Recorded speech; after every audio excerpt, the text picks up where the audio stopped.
Another year, another lineup of films to choose from, and these are my favorites. It's my favorite movie of all time. Yeah, me too.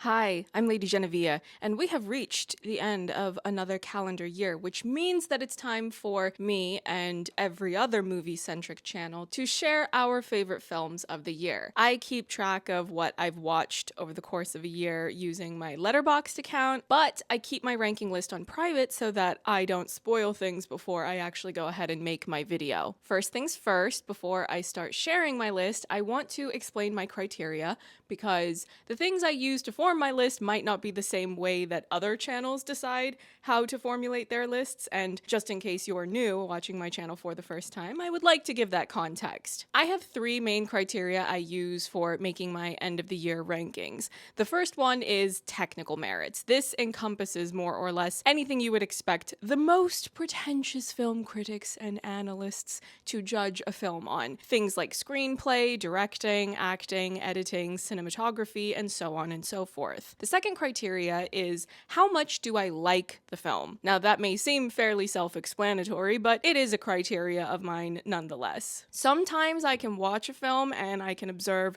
many technical merits, but that doesn't necessarily mean that I find myself connecting to it in a way where I can walk away going, wow, I loved that. The third criteria is rewatchability. How likely am I to rewatch the film? A lot of times, particularly when you go through lists of films that are contenders to get a lot of award show nominations from prestigious shows, they're not things I'm as likely to rewatch. That's not always the case, but a lot of those films tend to be less fun, less joyful, less funny, and in general less likely to resonate with me in such a way that I feel compelled to return to them as the years go by. Also, just in general, the exact numerical placement of the films I'm going to talk about is very subject to changing depending on my mood, so please don't be one of those people that really nitpicks what goes where and why. So now, if you'll excuse me, they're playing my jam. Before we get into my top 10, I want to share a few honorable mentions. These are films that I did rate well, but they just missed out on making my top 10. I mostly wanted to pick out some of the ones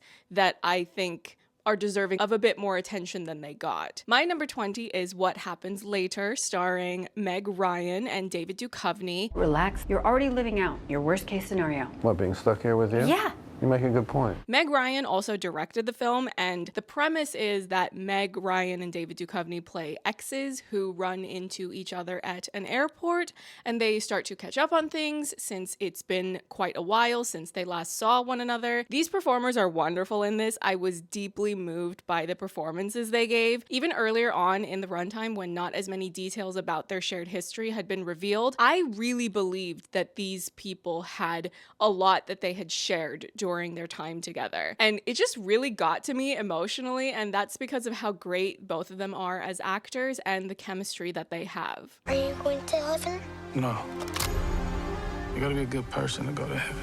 My number 18 is The Creator. It's a great sci-fi epic with a lot of the large-scale action you would hope to see, but interestingly enough, it seemed like there was a lot of discourse around the film when it came out, where people were saying that the story was weird or tone deaf or unfortunate timing because the film's protagonist is trying to protect AI. A lot of things were going on when The Creator came out in cinemas. The strikes were still happening, and a lot of people were talking about the existential threat that AI poses to artists working in Hollywood. Now, to be clear here, AI in real life is not a sentient supervillain that is setting out to harm artists. AI is a tool created and wielded by people and by corporations who are trying to prioritize profits over people. AI as it exists in The Creator, however, is merely an allegory for Western imperialism against Asia, the larger continent of Asia. And much of the AI you see, or the societies that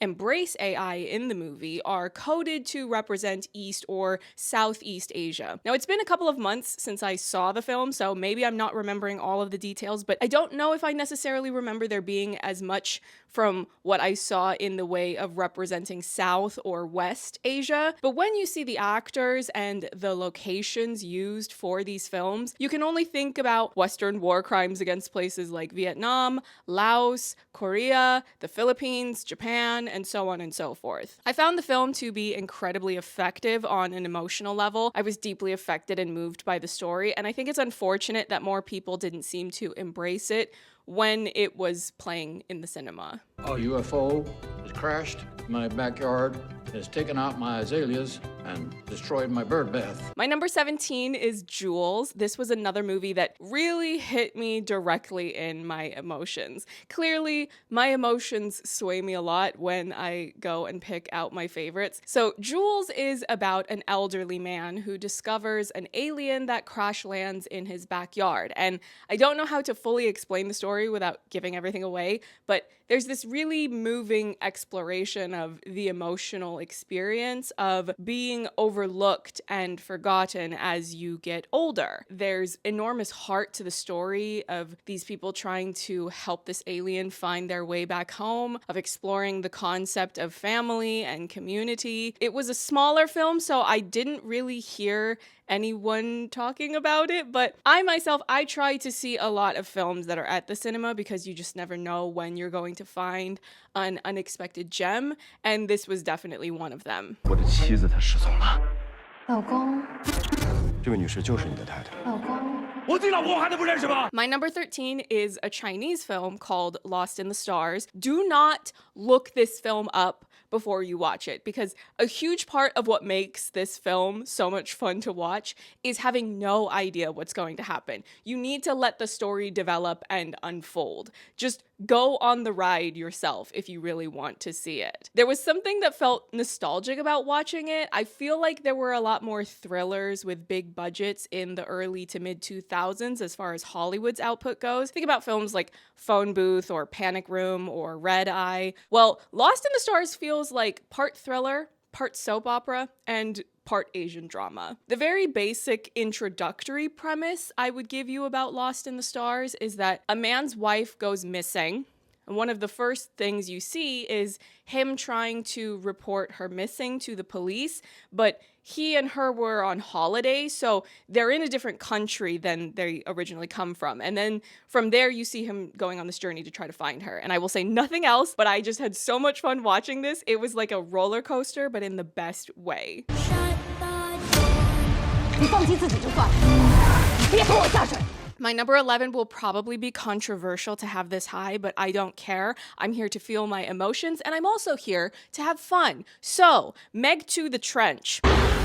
Everybody make it to the station! You can make it! Keep going! I did not know I could have a big, silly popcorn movie that would call out the most evil people in the world, but Meg 2 decided she was going to do exactly that. And then some. Jason Statham, one of the first things you see him do in this movie is some action stuff against bad guys, and the bad guys are dumping toxic waste into the ocean. I love a violent environmentalist. The revolution will not come by asking for permission. Homicide. Not to mention, Jason Statham gets to play a girl dad in this movie, so not only do you get your usual Jason Statham scowling and butt kicking, he's also a big softie who wants his unofficially adopted daughter to be okay. And maybe that's what cinema has been missing. I'm down. I've got the 411, and you are not going out and getting jiggy with some boy. I don't care how dope his ride is. The good guys in this movie are mostly scientists who care about the environment, whereas the bad guys, they care more about money at the expense of anything and everything else, which is so true to real life. I'm just saying, it's refreshing to see a big blockbuster full of action and spectacle where the good guys are not cops. Ugh. Let that be a lesson to any of you scientists out there. It's not too late for you to start doing some training and learn how to throw some kicks and punches. Have your body be as much of a weapon as your brain that's full of knowledge about aquatic sea creatures. Think about that.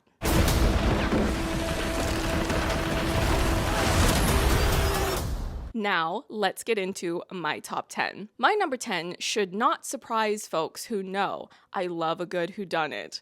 It's A Haunting in Venice. You can't trap us here. Somebody is dead. No one shall leave this place until I know who did it. I know that people have been very prickly about Kenneth Branagh's Poirot films, but I will just say that even if you disliked or were lukewarm on the first two, this one was a good time. It's absolutely getting added to my Halloween playlist. She was spooky, she had fabulous old-timey Italian architecture, the mystery was compelling, there was plenty of drama, but just in general, I was so impressed with how well the film leaned into the haunting aesthetics. It was playing more so into supernatural horror styles of filmmaking with the visuals, the scares.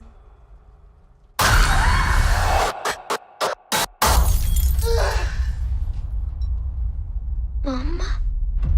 Felicia?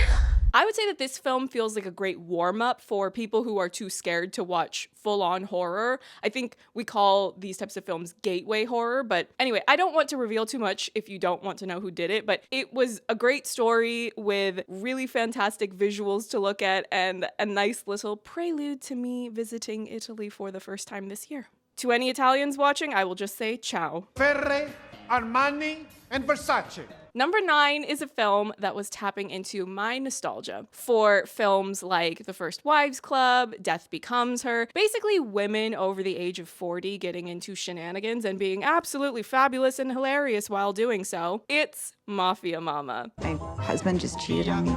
You want me to take care of him? No. No.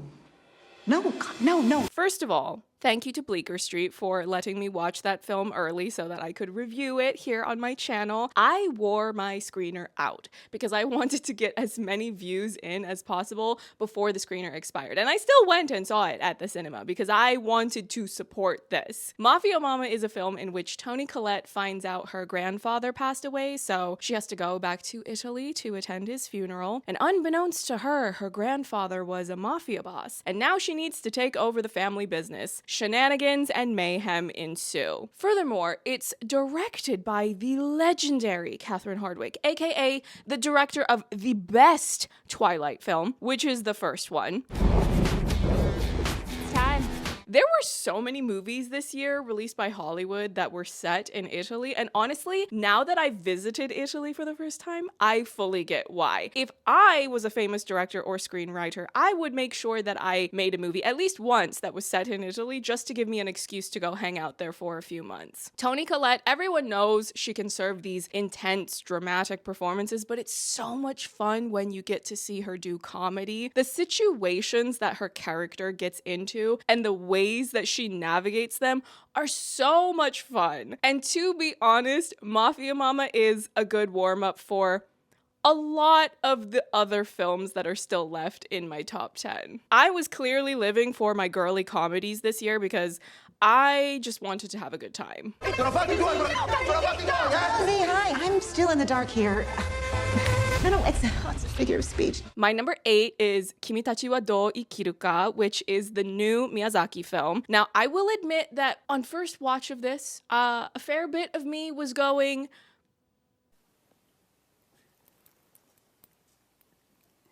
What the fuck is going on in here on this day? but I trusted that Miyazaki would have something to say, and oh boy did he. If I'm remembering correctly, in the many years of lead up to this film finally coming out, there was some sort of interview quote that was circulating online where Miyazaki had apparently said that this was a message to his grandchild that they could have even after Miyazaki is eventually gone. And there's this one scene near the end of the film involving a dramatic speech that an older character gives to a younger character, and that part had me crying. I could just tell that that moment was the main thesis, or one of them anyway, for the story. It's the message that Miyazaki wants to pass on to not only the youth of his family, but the youth of the world. Let me just say, there are not enough prominent Japanese artists that are as blatantly anti-imperialist as Miyazaki is. It's basically him and the main actor from Battle Royale, who doesn't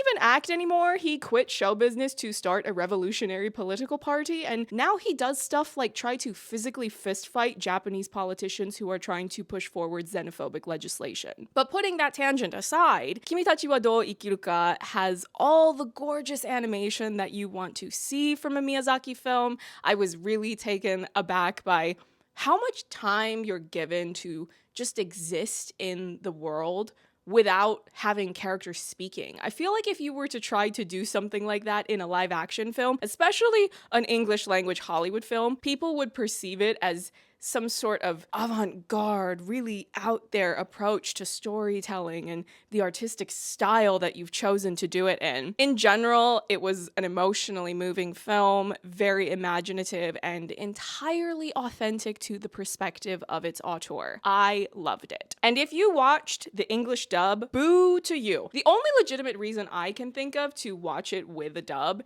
is if you have some sort of impairment, maybe a visual one where you are unable to read subtitles, and so you need that dub to be able to access the story. Of course, in that situation, I fully support it. But apart from things like that, watch the Japanese version. Terrorism.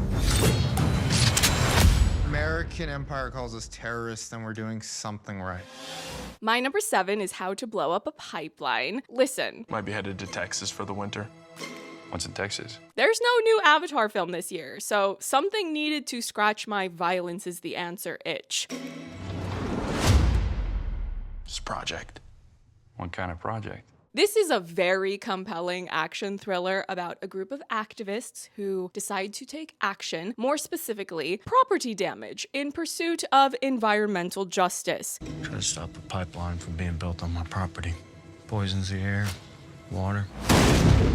It's got a great cast, and it's probably the smallest film that I have on my list as far as budget and name power goes in terms of cast and crew, but that's all the more reason for me to show it some extra love. It had some very powerful and compelling storytelling and filmmaking. The actors were doing all of what needed to be done so that you could connect with their characters' struggles and be able to understand why they felt so compelled to take action in the ways that the audience sees them do. It's an underrated gem, and I would like for more people to watch it. But out of the remaining 6 films on my list, 5 of them are comedies. So clearly this year I was here for the laughs. I don't like how much less seriously comedies are taken among pretentious awards shows discourse as well as film critics in general. Clearly, Billy Wilder needs to be resurrected so he can take everyone to school again. It's the 20th high school reunion. I show up, I'm in a little suit like the lesbian I am, you know what I mean? It's probably white. My number 6 is Bottoms. A brief rant before I get into my praise. Why is this film not available on physical media? Which corporation needs to be yelled at? Somebody please name the names so that Gen Z and Gen Alpha can tell these mega corporations what's what, please. But yes, Bottoms is so funny. I did not know before this film that Rachel Sennett and Ayo Edebiri had previously done a comedy show together, but they are this generation's Marx Brothers. Truly, the iconic comedic team up I did not know I was missing. But now, I'm going to need the two of them to do several more comedies together. Now, that doesn't mean that these actresses are incapable of doing dramas, but I'm merely pointing out the fact that I don't think a lot of the other up-and-coming newcomers to Hollywood can deliver comedy as well as they can. The fact that Ayo improvised the entire rant about getting married to a gay pastor, I want to live in her brain because I need to see what's going on in there. By the way, our son Hezekiah hates us because he knows we're both closeted, but we try to make it work for him, but he's not happy. It's so funny. The ensemble is full of these wonderfully weird characters, and I say weird as a compliment. I love that the further you get into the story, the more absurd it becomes. It's been funny to see more people begin to react to the film online and observe how long it takes some people to realize that it's not supposed to be presented as realistic. The film leans into this surreal, absurd version of reality. It's a heavily satirical portrait of high school life, high school movies, and the culture at large. Really, I could go on and on because this whole top 5 or 6 of mine on my list, if I had endless time or the means to outsource labor, all of these films are worthy of in-depth video essays. I'm getting revenge. I'm gonna fuck up some football players and I'm buying a gun. Hell yeah. That brings us to my number 5, which I've talked about ad nauseum here on my channel. It's Anyone But You. I could never be with someone like him. This girl's a disaster.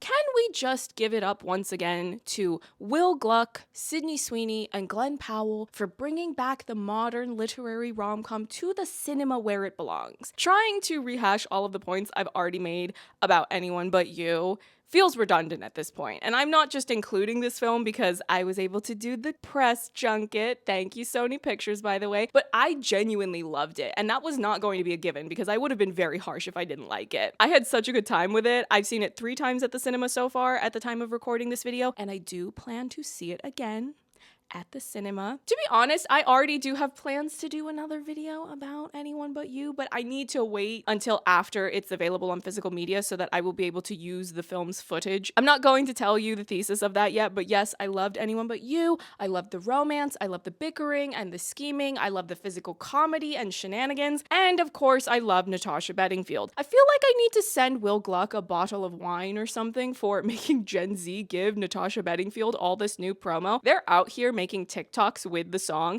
after they saw the movie, and I love that for her. Quick final question before they kick me out. What are your Serenity songs? This Kiss, Faith Hill. Ooh. This kiss, unsinkable. That's a good one. That's Wrecking good. Ball. Solid. We chained our hearts in vain. We jumped, never asking why. Wrecking Ball, Miley Cyrus. That's a whole vibe. You should maybe play us out on that song. My number 4 is No Hard Feelings. Why? You tried kidnapping me! You're 19. Grow up. We recently did a watch party for this over on my Patreon, and I was so happy to get more people to watch this, and they ended up loving it because it's just that damn good. No Hard Feelings gets a boost in the ranking because in addition to being incredibly funny, it's quite poignant in its call out of systemic structural things that create economic inequality. Jennifer Lawrence's character struggles a great deal with economic insecurity. Finally, a relatable protagonist. Furthermore, I have never liked Jennifer Lawrence more than I do in this movie. She is so funny in this, and I need her to use that Academy Award clout to produce more comedies like this that strike a really great balance of being hilarious, but also emotionally heartfelt. I haven't seen all of Jennifer's films, but out of the ones I have seen, I feel like she hasn't done as much in the comedy genre, but she absolutely should. I cannot emphasize enough how good she is in this. This is one of those movies that is difficult for me to be short and concise in my praise for because there are so many facets worthy of discussing in detail for how great they are. The jokes are funny, the story is excellent, and for anyone who thinks that the premise is ethically questionable just because you saw the trailer and nothing else, please stop listening to social media that is looking for something to get mad about when they haven't even watched the film or made any attempt to reflect on or understand the nuances of what the material in its entirety is. The story is incredibly aware of the ethical issues within the premise. It's not trying to gloss over that. There's context and there's character arcs. If you watch my channel on at least a semi-regular basis and you trust my opinion on things, trust me when I say you should watch this. Buongiorno! That's my cousin. Gary, I swear to God, he's my cousin. He's my second cousin. My number 3 is Joyride. I know I've got a lot of comedies here being presented back to back, and one of the things I've noticed about a lot of these, since they're actually all R-rated, Bottoms, Anyone But You, No Hard Feelings, Joyride, you look at the way these films were marketed, and they made it very clear up front that you were there to see an R-rated comedy. The trailers are loud, rambunctious, and sometimes they would go quite far in including material that was R-rated in the trailers. Oh my God, you're a drug dealer? You're drug dealers now, bitches! What the fuck? Is that a condom? But what a lot of those films also have in common is that they don't market the fact that there's a deeper emotional dimension to the stories and characters that you aren't going to know about unless you go and see them. And it ends up being a compelling surprise that you end up experiencing once you actually show up to the cinema, which you all should have. In the case of Joyride, all the comedy was great. I was constantly laughing at the jokes and the shenanigans that the characters would get into. But when this film had its emotional turning point, it really got me. Out of these 4 R-rated comedies I've listed just now in a row, back to back, one after after another, Joyride's emotional turning point was the one that hit me the hardest. The cast is all great, but I really want to emphasize how angry I am that Stephanie Hsu was robbed of her Oscar. You saw her play 11,000 versions of her character in Everything Everywhere All at Once, and that Oscar was hers. And in my mind, she won it. I'm living in my own reality where she and Austin Butler got the trophies that they more than earned. And Stephanie Hsu in Joyride, oh my gosh, she's a comedy queen. You thought that she was here in show business just to deliver drama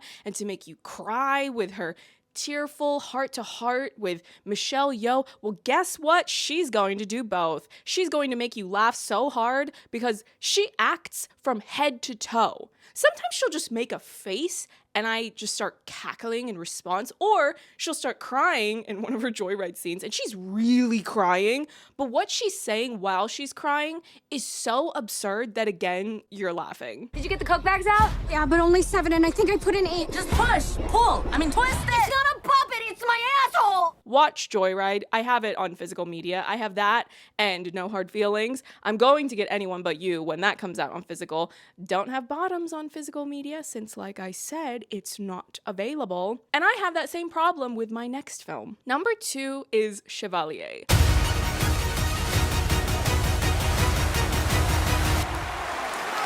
Who the hell is that? When I tell you I am furious that this isn't available on physical media, who do I need to leave an angry voicemail for?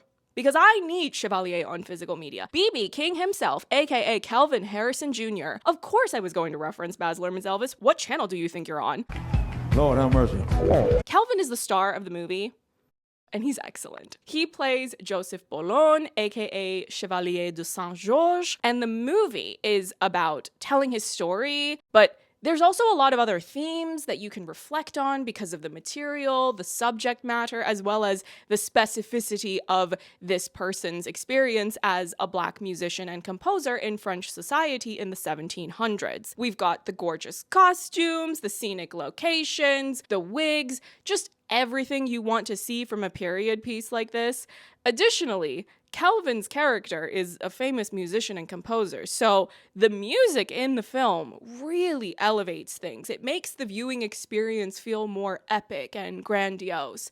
But at the center of it all, it's really about Calvin's performance and the story of this character and how he has to navigate his own journey in French society, the institutionalized racism, the way that he tries to take the strategy of assimilation before ultimately realizing that's never the way to go. Never try to assimilate with colonizers. I don't recommend doing that in any century. I am so upset that this film is not available on physical media. The last time I checked, it was available on Hulu, but I have no interest in paying for Hulu in perpetuity. It's a very glitchy platform, and in general, it's just not useful to me. All I want Hulu for is to watch Faraway Downs because I'm a Baz Luhrmann girly, and then I am going to cancel my subscription before my next monthly payment. But yes, Chevalier and Bottoms, both two of my favorite films this year, they need to be released on physical media. I want to add them to my little assortment of favorites, which I do have on physical media, including my number one is a new addition to my wall. It's Polite Society. She helps me with all my training. You are going to be such a great stuntwoman. That was dope, though. This movie gave me everything. What's the genre? Oh, it's all the genres. You've got comedy, action, family drama, coming of age. There's even a brief musical number thrown into the mix.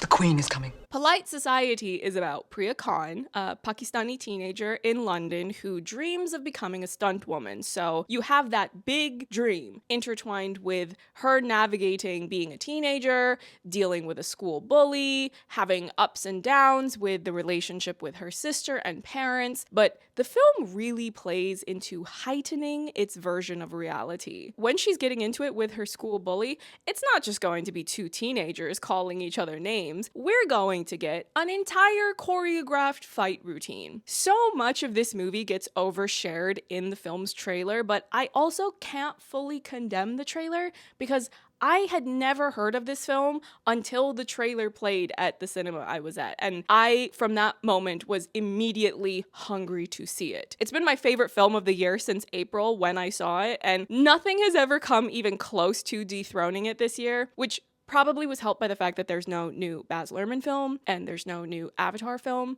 this year, but that's neither here nor there. Watching Polite Society for the first time felt like those hypotheticals that often make their rounds on social media where they'll say things like, which film do you wish you could watch for the first time again? Or which filmmaker do you wish you could discover for the first time again? That was what watching Polite Society felt like. Whatever Nita Manzoor wants to make next, cut the check and let her work. Don't bother her, don't interfere, and do not give her some corporate IP gig because I want to see her own stories where she does not have to answer to some people who just want to make ugly plastic toys out of whatever characters she's using in her story. No more plastic toys. They just end up in the bellies of whales. It also warms my heart to know that at the end of the year, my favorite film ended up being from a Pakistani Muslim woman director. You see what happens when you let new people in with different artistic and cultural references informing their creative perspectives as they build stories and characters? We get cinematic excellence